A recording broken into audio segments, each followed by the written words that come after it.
Hello, hello. I'm super excited that you guys have joined me today. I am here today with Erica Wiederlight, and she is a specialist in burnout. I know what you're thinking. You're thinking, wait a second, there's a specialist in this? I know. And here we are today to uncover and unpack some of the simple solutions that we can try in our own businesses. Hi, I'm so excited to be here. This is going to be a really special and needed conversation for everybody. I know that in burnout, it's easy to keep repeating the same things we've been doing every day because we get in a routine and a habit. But I find if we're doing the same things over and over again, oftentimes we get the same results over and over again. Yeah. So, how important is it to change up our routines if we're looking for radically different results? Do we have to do radically different things? Yes, I think there's a place for it. Again, it's great to do radical things. And like we talked about before, sometimes that's not accessible, right? Like sometimes, hey, like that client that I talked to this morning, he was like, Erica, this is what I got. What can we do? And it's like, Mhm. great, let's figure that out. What I do think is important is creating some type of practice every day. It could be 2 minutes. It could be, I got 2 minutes this morning when I wake up, or it could be, I got 2 minutes on my drive. But I do think something to interrupt the pattern is needed. And let me tell Mhm. you, it's annoying. It is work. And we could talk about tools and things to do, but I do think it takes a little something. You don't have to meditate for 5 hours on the top of a Mhm. mountain top. Who has that time? But it is that consistent little dot, that little sprinkle every day is important in my beliefs. I've seen it literally change my life. I am no stranger to burnout. I'm a go, go, go person and I cram as much as I can in my life.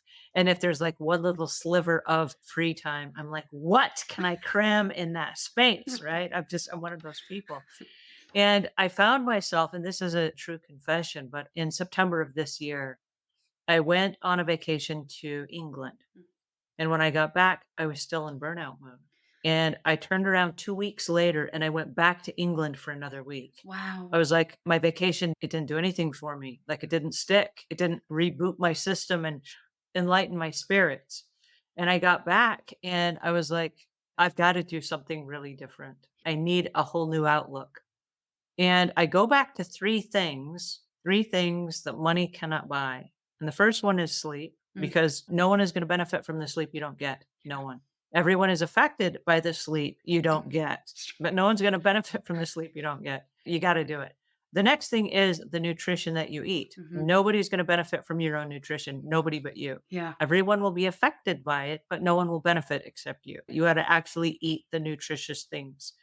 And then the third thing is the exercise. Mm, And all of those were kind of skinny in my life. When I hit menopause, I was like, I'm going to eat whatever I want because I wasn't losing anything anyway. I'd eat one avocado and I'd gain 3 pounds. I'm like, I'll just eat whatever I want then. Right.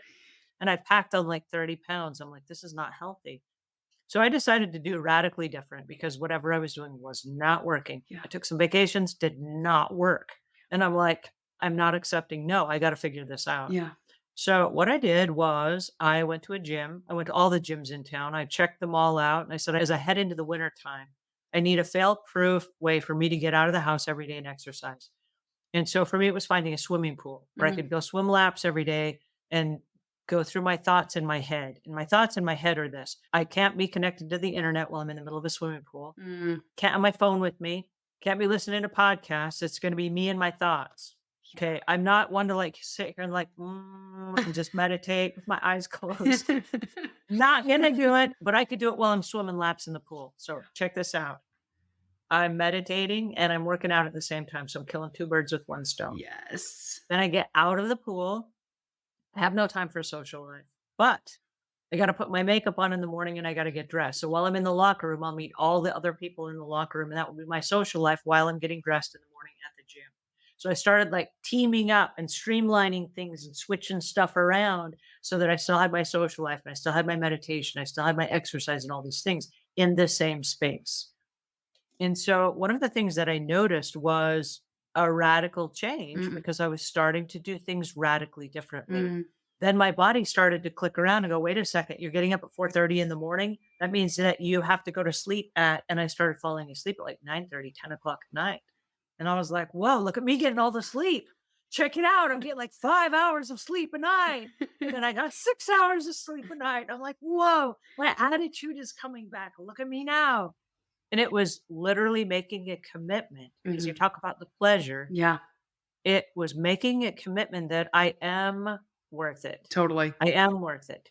And the customers and the clients that I deal with on a day-to-day basis, they are worth the best version of me. Yeah. And if I'm not willing to be the best version of me, how can I command the price Mm. that I'm charging if I'm not going to be able to deliver? Yeah, so true. It's the example, put the oxygen mask on. You know what I mean? I know in our society that we're a little, and sometimes I want to buy into it because it's a little glamorous to be like, keep working. There's like something in that story to be like, keep going, keep going. But we do need to put the oxygen mask on. And sometimes when I work with people and I start to directly work with them and they feel shame of, who am I to do this work? Who am I to take out time to do a session? Who am I to go to the pool and do all this? Who am I? I say, if you can't do it for yourself right here, right now, that's okay. Do it for your family. Do it for your loved ones. Do it for people you work with. And then, of course, we will work on doing it for you. But us doing this work, like you said, us taking that time, us making those radical or small changes is so we need it, especially all that's happening in the world over the last few years. There's so much going on. We need to show up corny, but we need to show up as our best selves.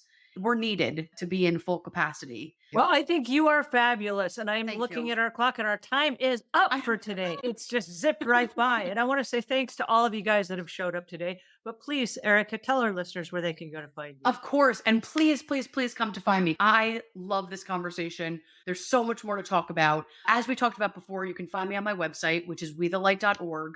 You can hit me an email, keep the conversation going because you've really created such a special space and we all need to be held in this. So thank you for having me. I'm just so jazzed that we can continue this conversation off of this platform. So thank you.